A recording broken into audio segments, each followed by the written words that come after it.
घने जंगल में सुबह की हल्की धूप पेड़ों के बीच से उतरते हुए पूरे वातावरण को शांत और खूबसूरत बना रही होती है। पत्तों पर ओस की बूंदें चमक रही होती हैं और हवा में हल्की धुंध तैर रही होती है। इसी शांत वातावरण में एक छोटा सा कमजोर पक्षी अपने घोंसले के लिए सूखी टहनियां खोजता हुआ जमीन पर इधर उधर घूम रहा होता है।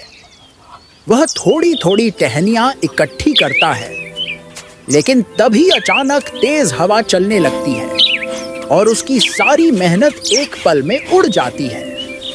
पक्षी थककर और उदास होकर एक चट्टान पर चुपचाप बैठ जाता है। उसी समय जंगल के दूसरी ओर से एक बड़ा और शांत हाथी धीरे धीरे चलता हुआ आता है। चलते चलते वह बिना किसी आवाज और बिना किसी इशारे के वह समझ जाता है कि इस छोटे पक्षी को मदद की जरूरत है। वह अपनी मजबूत सूंड से बड़ी बड़ी मजबूत टहनियां उठाता है और एक पेड़ की सुरक्षित शाखा पर घोंसला बनाना शुरू कर देता है। पक्षी दूर से यह सब चुपचाप देखता रहता है। हाथी बहुत सावधानी और ध्यान से एक एक टहनी जोड़कर एक मजबूत और सुरक्षित घोंसला तैयार कर देता है। पूरा होने के बाद घोंसला सूरज की रोशनी में चमकता है।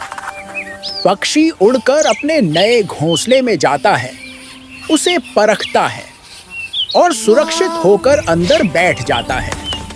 फिर वह कुछ हरे पत्ते और नरम घास लाकर घोंसले को और आरामदायक बना देता है। इस पूरे दृश्य को जंगल के जानवर, हिरन, खरगोश और गिलहरियां दूर से शांति से देखते हैं।